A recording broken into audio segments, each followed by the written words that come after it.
Hello friends, स्वागत है आपका एनपी स्टडी चैनल पर। आज का हमारा टॉपिक है संविधान संशोधन की प्रक्रिया।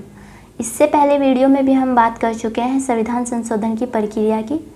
जो 3 प्रकार की प्रक्रियाएं हैं उनमें से हम एक प्रकार की प्रक्रिया के बारे में पढ़ चुके हैं। ठीक है, देखिए जो ये बाकी 2 बची हुई प्रक्रियाएं हैं इनके बारे में हम इस वीडियो में बात करेंगे। उससे पहले हम बेसिक जानकारी आपको दे देते हैं। देखिए जो संविधान संशोधन विधेयक है ये किसी भी सदन में लाया जा सकता है। संसद के किसी भी सदन में ये लाया जा सकता है।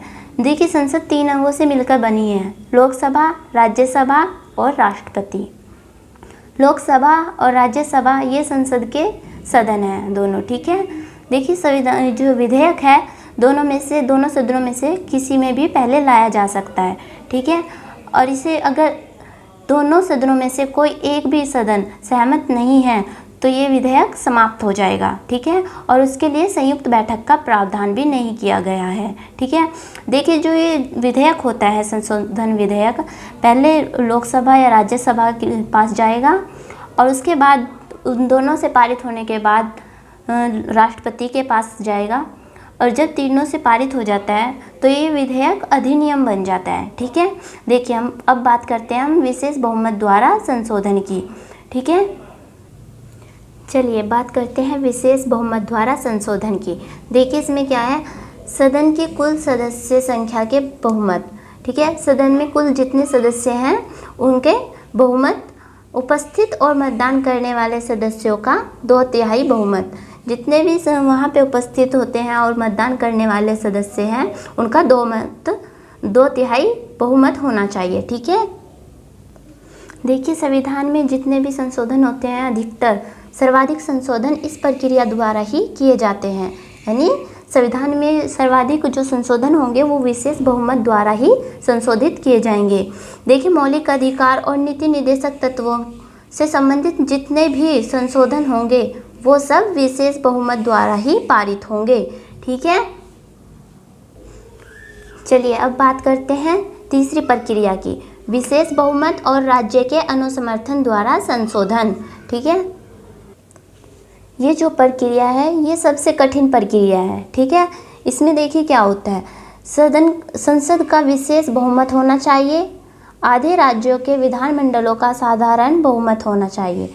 देखिए जो राज्य के विधानमंडल हैं, विधानमंडल से क्या तात्पर्य है, देखिए जो ये हमारे विधानसभा और विधान परिषद हैं ये क्या है, हमारे विधानमंडल। ठीक है, इनका साधारण बहुमत होना चाहिए। ठीक है, देखिए इस प्रक्रिया द्वारा किए जाने वाले संशोधन के प्रमुख उपबंध। देखिए कौन कौन से उपबंध है जो इस प्रक्रिया द्वारा संशोधित किए जाते हैं। देखिए पहला है राष्ट्रपति की निर्वाचन प्रक्रिया में संशोधन। जो भी राष्ट्रपति की निर्वाचन प्रक्रिया है, देखिए जो उसमें अगर संशोधन करना है वो किस प्रक्रिया द्वारा होगा, विशेष बहुमत और राज्य के अनुसमर्थन द्वारा। ठीक है, देखिए ये जो हमारे राष्ट्रपति हैं ये एक विशेष ही है हमारे लिए, इसलिए इसके लिए भी एक विशेष प्रक्रिया का ही विशेष बहुमत का ही बहुमत द्वारा ही संशोधन किया जा सकता है।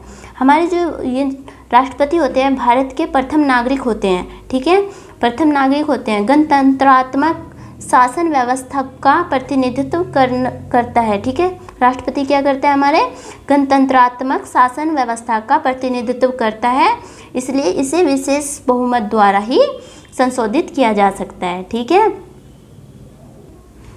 दूसरा है केंद्र राज्यों की कार्यकारिणी शक्ति और विधायी शक्ति। ठीक है, अगर इसमें संशोधन करना हो तो हम इस प्रक्रिया का ही प्रयोग करेंगे। ठीक है, देखिए इस 7वीं अनुसूची का कोई भी विषय, देखिए 7वीं अनुसूची में जो भी हमें सूचियाँ दी गई हैं, संघ सूची, राज्य सूची और समवर्ती सूची, उनके किसी भी विषय पर अगर संशोधन करना है तो हम विशेष बहुमत और राज्यों के अनुसमर्थन द्वारा ही संशोधित कर सकते हैं। ठीक है, संघीय न्यायपालिका जो कि भाग 5 में दी गई है, अगर इसमें संशोधन करना है तो हम इस प्रक्रिया का ही प्रयोग करेंगे।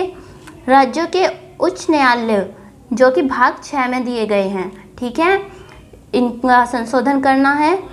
संविधान संशोधन की प्रक्रिया से संबंधित उपबंध, देखिए हमारी संविधान संशोधन की जो प्रक्रिया है, अगर उसमें भी संशोधन करना हो तो हम इसी विधि का प्रयोग करेंगे। देखिए, जो स्वयं अनुच्छेद 368 संविधान संशोधन की प्रक्रिया के बारे में बताता है, यदि उसमें भी संशोधन करना हो तो हम इसी विधि द्वारा संशोधन करेंगे। ठीक है।